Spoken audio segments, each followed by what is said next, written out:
Hello दोस्तों, polytechnic capsule के YouTube channel में आपका स्वागत है। हम लोग पढ़ रहे हैं अप्लाइड मैकेनिक्स। और अप्लाइड मैकेनिक्स में अभी तक हम लोग जो पिछले लेक्चर में पढ़े हैं वह पढ़े हैं सेंटर ऑफ ग्रेविटी के बारे में। सेंटर ऑफ ग्रेविटी क्या होता है, सेंट्रॉइड क्या होता है, और हमारे कुछ प्लेन दिए गए थे, कुछ ठोस दिए गए थे कि उन ठोसों और प्लेनों का गुरुत्व केंद्र कहाँ होता है, जिसको हम लोग टेबल के माध्यम से पढ़े थे। अब हम लोग का जो इस चैप्टर का इम्पोर्टेंट टॉपिक है, या कह सकते हैं इम्पोर्टेंट चीज़ है, जो आपका न्यूमेरिकल है।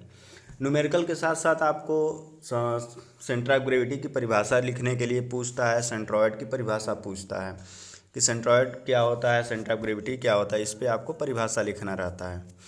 तो आज हम लोग जो न्यूमेरिकल करने चल रहे हैं, न्यूमेरिकल में हम लोगों का पहला जो न्यूमेरिकल है वो टी सेक्शन का है। और इसमें हम लोग निकालेंगे कि हम लोग centre of gravity T section का कैसे निकालते हैं। तो क्वेश्चन है आपका, चित्र में दिखाए गए एक 100 mm गुणे 150 mm गुणे 30 mm टी काट का गुरुत्व केंद्र ज्ञात कीजिए। तो यहाँ पे जो पहली डिस्टेंस है, यह जो पहली है 100 mm, यह आपकी हॉरिजेंटल हो गई 100 mm। और 150 mm आपका जो है वो आपका क्या है, ऊर्ध्वाधर डिस्टेंस। और 30 mm क्या होती है, 30 mm उसकी जो होती है थिकनेस होती है। जो भी आपके काट है उसकी जो तीसरी डायमेंशन होती है, उसमें जो वेव है, फ्लेंज है, तो उन वेवो फ्लेंजों की क्या होती है, थिकनेस होती है। अब इस टी सेक्शन में हमारे यह आपका एक वेव है और एक फ्लेंज है। यदि आपके आई सेक्शन होगा तो आपका एक वेव और दो फ्लेंज होगा, चैनल होगा तो एक वेव दो फ्लेंज होगा। और यदि आपका एल सेक्शन है तो एक वेव और एक फ्लेंज होगा। यहाँ पर दे रखा चित्र आपका यह दे रखा है, यह चित्र आपका क्वेश्चन में दे रखा है कि यह आप जो डायग्राम देख रहे हैं क्वेश्चन में दिया हुआ है। और क्वेश्चन में आपको यह टोटल इतना यह दिया हुआ है। पहला जो टी सेक्शन में ऊपर जो क्षैतिज है, क्षैतिज है उसका 100 mm है। ऊर्ध्वाधर टी सेक्शन की जो ऊंचाई है वो आपका 150 mm है। उसके फ्लेंज और वेब की मोटाई आपकी 30 mm है। ये आपका दिया हुआ है। अब इसको सॉल्व करने के लिए हम लोग क्या करते हैं, सबसे पहले जो भी आपका सेक्शन होता है उसको हम लोग सुविधाजनक आयत में कन्वर्ट करते हैं। सुविधाजनक आयत में इसलिए कन्वर्ट करते हैं क्योंकि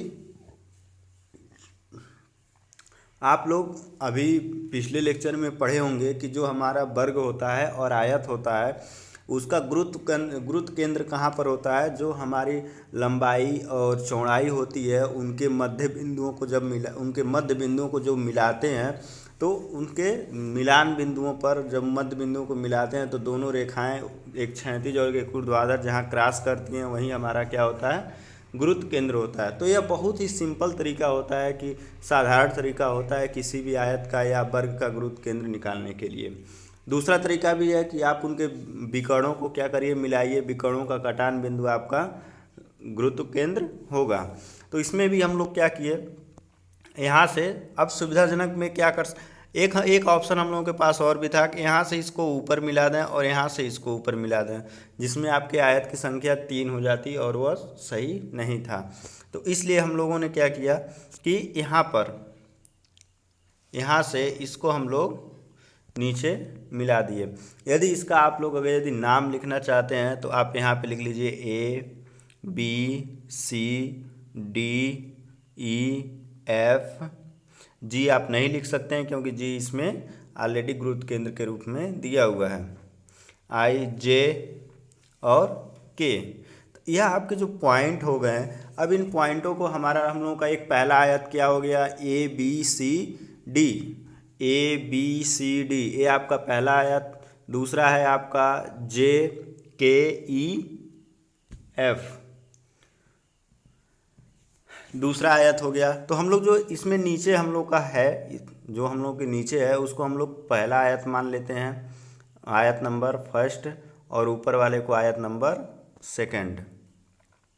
अकॉर्डिंग टू जिसके अनुसार हम लोग लगा रहे हैं। आप इसमें ऊपर नीचे भी मान सकते हैं, ऊपर वाले को पहला मान सकते हैं, नीचे वाले को दूसरा मान सकते हैं, इसमें कोई दिक्कत नहीं है। अब इसमें हम लोग क्या करते हैं, अब इसको हम लोग जो भी आपका सेक्शन है उस सेक्शन को हम लोग क्या करते हैं अपने कोऑर्डिनेट में रखते हैं। कोऑर्डिनेट का मतलब होता है चतुर्थांश में। चतुर्थांश में रखने के लिए सबसे सिंपल तरीका ये होता है, यदि आपका आई सेक्शन या टी सेक्शन है तो उस कंडीशन में क्या करिए, जो सेक्शन का ऊर्ध्वाधर अक्ष है, सेक्शन का ऊर्ध्वाधर अक्ष, तो सेक्शन का ऊर्ध्वाधर अक्ष कौन सा है, यह आपकी सेक्शन की यह ऊर्ध्वाधर अक्ष हो गई, और क्षैतिज अक्ष इसके आधार पे मान लेते हैं। क्या करिए, जो सेक्शन का ऊर्ध्वाधर अक्ष है उसको हम लोग कोऑर्डिनेट का ऊर्ध्वाधर अक्ष मान लेंगे, और जो सेक्शन है उसके आधार से जो अक्ष निकल रही है उस अक्ष को हम लोग मान लेंगे एक्स अक्ष। तो यह हो गई आपकी एक्स अक्ष, और यह हो गया आपका वाई अक्ष। तो अब इसमें हम लोग क्या करेंगे, अब हम लोग कोऑर्डिनेट में रख लिए। कोऑर्डिनेट में रखने के साथ साथ जो हम लोगों की यह इसके आधार में जो अक्ष है यह आपकी एक्स अक्ष हो गई, और ये जो ऊर्ध्वाधर की अक्ष है ये हम लोगों की क्या हो गई, वाई अक्ष।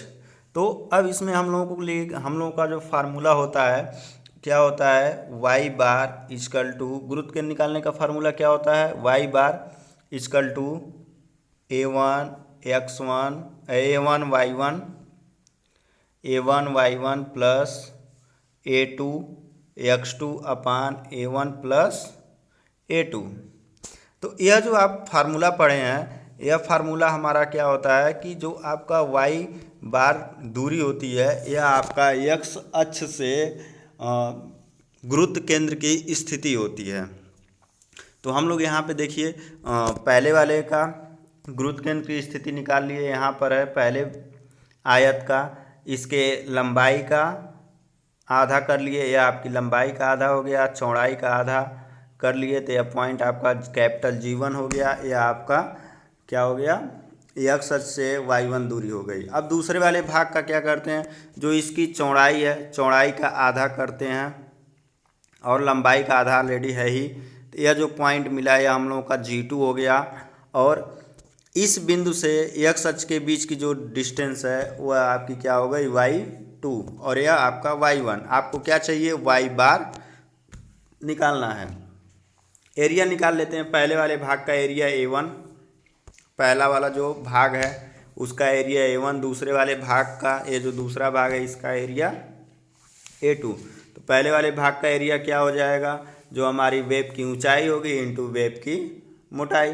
तो वेब की ऊंचाई टोटल आपकी 150 है, और 30 ऊपर फ्लैंज की मोटाई है, तो क्या करेंगे 150 माइनस 30 क्या हो जाएगा, 120। तो 120 गुणे 30 इजकल टू कितना हो जाएगा, 3600 mm²। अब A2 इजकल टू कितना हो गया, 100 गुणे 30, ये हो जाएगा आपका कितना, 3000 mm²। अब y1 की दूरी कितनी हो जाएगी, यह आपकी टोटल वेब की हाइट कितनी है, 120, तो y1 की दूरी क्या हो जाएगी, 120/2 इजकल टू 60। अब जो हम लोगों का जो समझने की सबसे ज़्यादा ज़रूरत है कि हमारा y2 की दूरी क्या होगी। y2 की दूरी आपको पता है कि यहाँ से यहाँ तक की दूरी आपकी कितनी है, 120, और ऊपर आपकी कितनी है, 30, और जब चौड़ाई का आधा किए हैं तो इसके मध्य में जब होगा तो यह क्या हो जाएगा, 30/2। तो यह हो गया क्या, y2 120 प्लस 30/2 कितना हो गया, 135 mm। अब फार्मूला हम लोग लगा देते हैं, फार्मूला लगाएंगे y bar equal to A1 y1 plus A2 y2 upon A1 plus A2। A1 का मान 3600 रख दीजिए, y1 60 प्लस 3000 गुणे 135, कुल के अपान कितना हो जाएगा, कुल के बटे 3600 प्लस 3000, तो y बार का मान कितना हो जाएगा। यह जो आप कैलकुलेशन है यह आपको कैलकुलेटर से सॉल्व करना है, एग्जाम में आपको कैलकुलेटर लेके जाना है। ऐसा ना करिएगा कि पेन और कापी लेकर बैठ जाइए इसको हल करने के लिए। कैलकुलेटर से करेंगे तो मैक्सिमम आपको 10 सेकंड का टाइम लगेगा, मैक्सिमम से मैक्सिमम 10 सेकंड। तो वहाँ पर आपकी समय की बचत होगी और कैलकुलेटर आपका अलाउ है। और कौन सा कैलकुलेटर अलाउ है? साइंटिफिक कैलकुलेटर, जो आपके बोर्ड के द्वारा 82 mAs का अलाउ होता है। तो यहाँ इसको सॉल्व करेंगे तो वाई बार का मान कितना आ जाएगा? 94.09 mm। तो इसको हम लोग लगभग लमसम लगभग में क्या सार्थक अंकों में लिख देंगे तो क्या हो जाएगा? 94.1 mm। और कहाँ से होगा? आधार से। यक्स अक्ष हम लोग कहाँ मान रखे थे? यक्स अक्ष कहाँ मान रखे थे हम लोग? आधार पर, यहाँ पर। तो यहाँ से ये जो वाई बार की दूरी होगी कितनी हो जाएगी? 94.1 mm। इतनी दूरी पर क्या होगा? आपका गुरुत्व केंद्र स्थित होगा। अब हम लोग अगले क्वेश्चन की बात करते हैं। अगला क्वेश्चन आपका एक आई सेक्शन है। चित्र में दिखाया गया है, पहले ही बोल रखा है कि चित्र में दिखाया गया है आपका आई सेक्शन है, आई बीम है।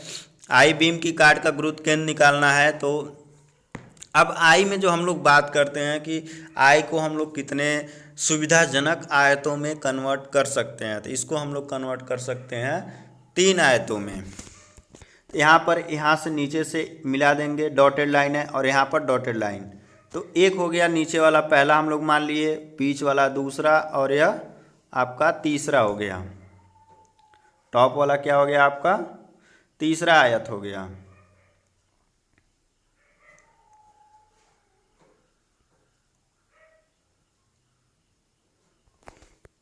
अब हम लोग इसको क्या करते हैं, जो हमारा आई सेक्शन होता है इसको हम लोग क्या करते हैं? कोऑर्डिनेट चतुर्थांश में रख देते हैं। किसके रेफरेंस में? एक्स और वाई के रेफरेंस में। क्योंकि जो हमारे गुरुत्व केंद्र होता है वह एक्स और वाई अक्ष के रेफरेंस में या एक्स और वाई अक्ष के सापेक्ष हम लोगों का उस बॉडी का गुरुत्व केंद्र की स्थिति होती है, निकाली जाती है कि उस बॉडी का गुरुत्व केंद्र की स्थिति कहाँ पर होगी? एक्स और वाई एक्सिस से। तो इसमें जो हम लोग एक्स और वाई मानेंगे तो जो हम लोगों का एक्स अक्ष होगा या इसके आधार पर ही हम लोग क्या मान लेंगे? एक्स अक्ष। और जो इसके आधार पे आपका एक्स अक्ष हो गया और जो बॉडी की ऊर्ध्वाधर अक्ष है, बॉडी की ऊर्ध्वाधर अक्ष कौन सी है? यह, इस पे हम लोग क्या मान लेंगे? Y axis. अभी हम आगे भी बताएंगे कि वाई एक्सिस हम लोग बॉडी के ऊर्ध्वाधर अक्ष को न मानकर कहीं और भी मानते हैं, क्योंकि वहाँ पर मानना जरूरी होता है। तो उसमें आपको एक्स बार भी निकालना पड़ता है। यदि आप बॉडी के ऊर्ध्वाधर अक्ष को ही वाई अक्ष मानेंगे तो यहाँ पर आपको एक्स बार निकालने की ज़रूरत नहीं पड़ेगी। तो पहले वाले भाग का एरिया कितना हो जाएगा? पहला वाला जो भाग है इसका एरिया 200 × 20, यह हो गया 4000। दूसरे वाले भाग का 1500 × 20, यह हो गया 3000। तीसरे वाले भाग का 150 × 20, यह कितना हो जाएगा? 3000। अब हम लोग बात करते हैं कि y1, y2, y3 कितना होगा? y1 क्या होगा? पहले वाले भाग का यह जो गुरुत्व केंद्र है इनके बीच की जो डिस्टेंस है यह पहला g1 है, यह कितना होगा आपका? y1। ये हम बताए हैं कैसे निकलेगा। ये जो लंबाई है, चौड़ाई है, इसकी चौड़ाई का आधा कर देंगे, लंबाई का आधा। जहाँ क्रॉसिंग बिंदु होगा, क्रॉसिंग पॉइंट, उस पॉइंट को हम लोग कहते हैं, वो पॉइंट होगा उस आयत का गुरुत्व केंद्र। अब यह हो गया आपका कितना? y1, यह 20/2, यह हो गया 10 mm। अब हम लोगों का दूसरा कौन सा है? y2 हम लोग मान लिए कि आपका यहाँ पर यह है y2। इसका जो गुरुत्व केंद्र है यह आपका y2 है। y2 कितना हम लोग मान लिए? y2 कितना होगा? 20। यह कितना होगा? 20 और प्लस यह आपका 150 के आधे पर होगा, तो यह हो गया 20 + 150/2 इक्वल टू कितना हो जाएगा? 95 mm। y3 कहाँ पर होगा? यह यहाँ पर होगा। यह है y3, क्या बोलते हैं, गुरुत्व केंद्र G3, तीसरे भाग का गुरुत्व केंद्र। तो y3 का मान कितना हो जाएगा? 20 + 150 + 20/2, यह हो जाएगा कितना? 180 mm। अब वही फार्मूला लगा दीजिए। अब यहाँ पर क्या करेंगे? यहाँ पर हमारे 3 भाग हैं, भाग 1 2 3, अब तीनों का एरिया निकाले हैं तो अब फार्मूले में हम लोगों का क्या होगा, एक पद और बढ़ जाएगा। क्या बढ़ेगा, Y bar equal to A1 Y1 plus A2 Y2 और प्लस तीसरे भाग के लिए हम लोग क्या कर देंगे, A3 Y3 अपान A1 plus A2 plus A3। इसीलिए चार भाग, इसी तरह अगर चार भाग हैं तो आपका प्लस में क्या हो जाएगा, ऊपर A4 और Y4 और अपान नीचे में क्या है जुड़ेगा और प्लस के A4, लेकिन 3 है तो हम लोग 3 तक ही क्या करेंगे, जोड़ेंगे। अब आप सारे वैल्यू रख दीजिए। A1 का मान कितना 4000 गुणे Y1 का मान 10 प्लस A2 का मान 3000 इंटू आपका Y2 का मान 95 प्लस A3 का मान कितना 3000 और गुणे Y3 का मान 180 अपान फिर क्या करिए आप 4000 प्लस 3000 प्लस 3000 रखने के बाद इस सारे कैलकुलेशन को आप क्या करेंगे, कैलकुलेटर से सॉल्व कर लेंगे तो y बार का मान क्या निकल जाएगा आपका 86.5 mm। कहाँ से होगा, यह आधार से होगा। इसके यह जो आधार है, इस आधार से यह जो गुरुत्व केंद्र के बीच की दूरी है, यह y बार यह होगा कितना 86.5 mm। अब हम लोग अगले क्वेश्चन की बात करते हैं। अगला क्वेश्चन आपका है चैनल। चित्र में दिखाया गया चैनल जो हम लोगों का होता है वह सी के आकृति का होता है और चैनल का जो माप दे रखा है क्या है 100 mm गुणे 50 mm गुणे 15 mm। 100 50 और गुणे 15 mm का गुरुत्व केंद्र ज्ञात करना है आपको। यह जो इसका जो टोटल हाइट दिया हुआ है यह कितना है, टोटल हाइट आपका 100 है। थोड़ा सा इसको नीचे करते हैं, चित्र में दिखाया गया है यह टोटल हाइट 100 है यहाँ से और यहाँ तक की दूरी। और दूसरा क्या है कि यह जो चैनल है, चैनल की चौड़ाई यहाँ से यहाँ तक कितनी है 50 mm है। अब इसकी जो थिकनेस है कितनी है आपकी, एक चैनल, इस चैनल की थिकनेस कितनी है यह आपका 15 mm। अब यहाँ पर इसको क्या करेंगे, सुविधाजनक आयतों में कन्वर्ट करेंगे। सुविधाजनक आयत में कन्वर्ट करने के लिए यहाँ से आप देखिए, इसको यहाँ से डॉटेड मिला देंगे, इसको यहाँ से डॉटेड मिला देंगे तो ये आपके टोटल 3 आयत में कन्वर्ट हो जाएंगे। नीचे का पहला, बीच का दूसरा और ऊपर का तीसरा, 3 आयत हो गए। अब इसके बाद हम लोगों का 3 आयत हो गया तो 3 एरिया निकलेगा। पहले वाले का एरिया क्या हो जाएगा 50 गुणे 15 750 mm स्क्वायर। दूसरा कितना हो जाएगा आपका 15 ऊपर निकल जाएगा, 15 नीचे, टोटल 100 है तो 20 का कितना बचेगा, बीच में आपका बचेगा 70, तो 70 गुणे 15 तो यह हो जाएगा आपका 1050। और A3 का मान कितना हो जाएगा 50 गुणे 15, 50 गुणे 15 कितना हो जाएगा 750 mm स्क्वायर। अब यहाँ पर हम लोग जो x और y अक्ष मानेंगे तो जो आपके C होगा, चैनल होगा, उससे जस्ट सटा हुआ यह जो इसके पीठ के तरफ से सटा हुआ यह आपका जस्ट इससे सटा हुआ हम लोग क्या मान लेंगे y अक्ष, और इसके आधार में अब क्या मान लेंगे हम लोग x अक्ष। अब वही चीज़ अब यहाँ पर आपको क्या निकालना पड़ेगा, जो हम लोगों का गुरुत्व केंद्र है उसकी स्थिति अब हम लोगों को x अक्ष और y अक्ष दोनों से निकालनी है। तो इस कंडीशन में आपको x बार भी निकालना पड़ेगा और y बार भी निकालना पड़ेगा। तो अब x अक्ष से जो दूरी हमारी होगी किसी भी भाग के गुरुत्व केंद्र की वह y में होगी, और y अक्ष से उसी की गुरुत्व केंद्र की दूरी क्या हो जाएगी x के रूप में। तो पहले वाले भाग का जो भाग 1 है उसका y अक्ष से दूरी आपकी कितनी है, टोटल आपकी 50 है तो 50/2 25 mm। और x1 हो गया, y1 कितना हो गया हाँ टोटल आपकी ऊंचाई कितनी है 15, 15/2 कितना हो जाएगा 7.5 mm। अब दूसरे वाले की बात किया जाए तो x2 कितना हो जाएगा, टोटल इसकी चौड़ाई कितनी है, चौड़ाई मतलब क्षैतिज दूरी कितनी है इसमें, यह चौड़ाई कितनी है 15, तो 15 का आधा कितना हो जाएगा 7.5 mm। और इसकी ऊंचाई यहाँ तक कितनी दूरी होगी 15 + 70 का आधा 35 यहाँ से, और 15 कितना हो जाएगा आपका 50 mm, y2 आपका 50। अब तीसरे वाले भाग के लिए निकाल लेंगे, x3 कितना हो जाएगा 50/2, यह हो जाएगा 50/2 कितना हो जाएगा 25, और y3 कितना हो जाएगा आपका 15 + 70 और प्लस 15/2, तो यह हो जाएगा 92.5 mm।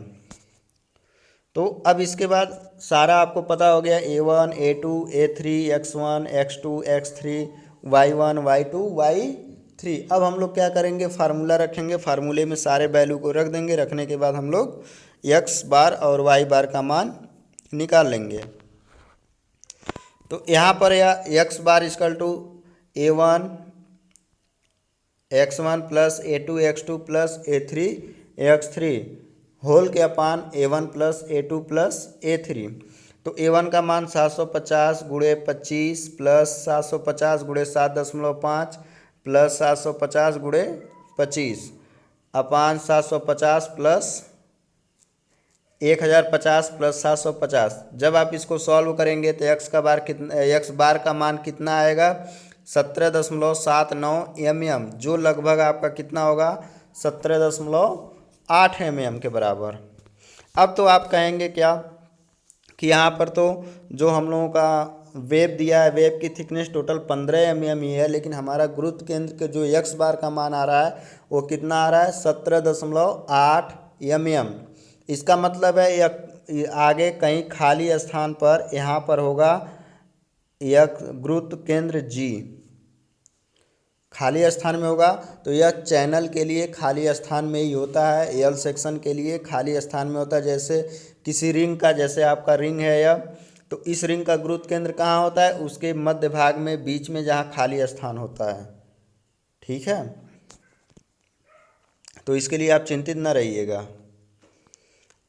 अब y बार का मान कितना है, y बार = a1 y1 + a2 y2 + a3 y3 whole के अपान a1 + a2 + a3। वैल्यू आप रख दीजिए 750 × y1 का मान कितना है 7.5 प्लस a1 का मान कितना है, a2 का मान 1050 है, और गुणे y2 का मान कितना है आपका 50 प्लस a3 का मान 750 गुणे y3 का मान 92.5 होल के अपान कितना हो जाएगा 750 प्लस 1050 प्लस 750। अब इस कैलकुलेशन को आप क्या करिए, कैलकुलेटर से आप सॉल्व कर देंगे तो y बार का मान क्या आ जाएगा 50 mm। इसका मतलब है कि जो आपका यहाँ पर जो गुरुत्व केंद्र स्थित होगा, यह गुरुत्व केंद्र स्थित होगा नीचे x अक्ष से कितनी दूरी पर 50 mm की दूरी पर, और y अक्ष से कितना 17 कितना आया था आपका 17.8 mm की दूरी पर स्थित होगा। अब हम लोग जो अगला क्वेश्चन करने चल रहे हैं, अगला क्वेश्चन थोड़ा सा इनसे हट के है, क्योंकि यह अलग टाइप का क्वेश्चन है। हो सकता है आपके एग्ज़ाम में इस तरह के क्वेश्चन आ जाएं, और इस तरह का क्वेश्चन है कि इसमें आपको गुरुत्व केंद्र ऑलरेडी पहले से दिया हुआ है, आपको निकालना क्या है, इसमें आपके क्वेश्चन में वेब की ऊंचाई पूछ रखा है। हो सकता है आपको फ्लैंज की चौड़ाई निकालनी पड़ जाए या फिर फ्लैंज की मोटाई निकालनी पड़ जाए, थोड़ा अलग अलग टाइप का है, जिसमें आपको गुरुत्व केंद्र दिया हुआ है। क्वेश्चन पढ़ते हैं।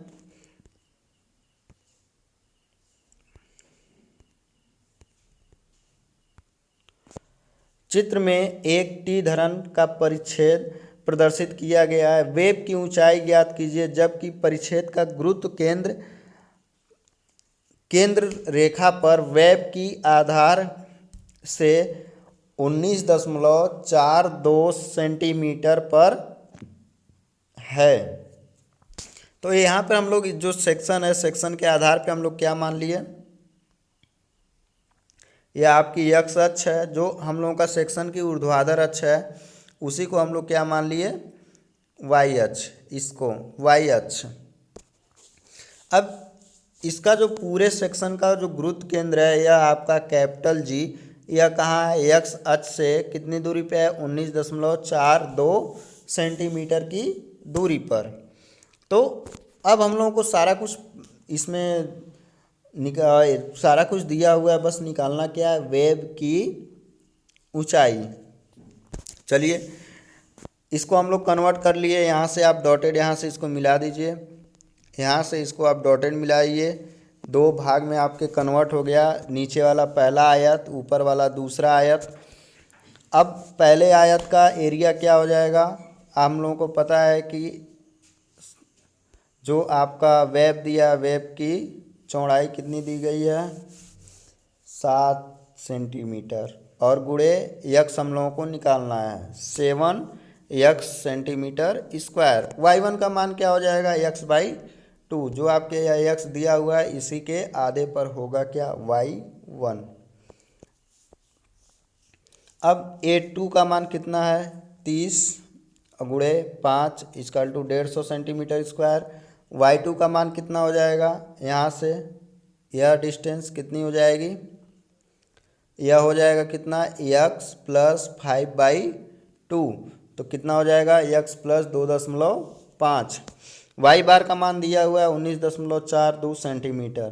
फार्मूला आपका वही है, y bar equal to a1 y1 plus a2 y2 upon a1 plus a2। अब इसमें रख दीजिए, y बार की जगह पे क्या रख देंगे, 19.42, a1 हो गया 7x, y1 हो गया x/2, a2 हो गया 150, y2 हो गया x प्लस 2.5। होल के अपान कितना हो जाएगा, a1 का मान 7x प्लस a2 का मान 150।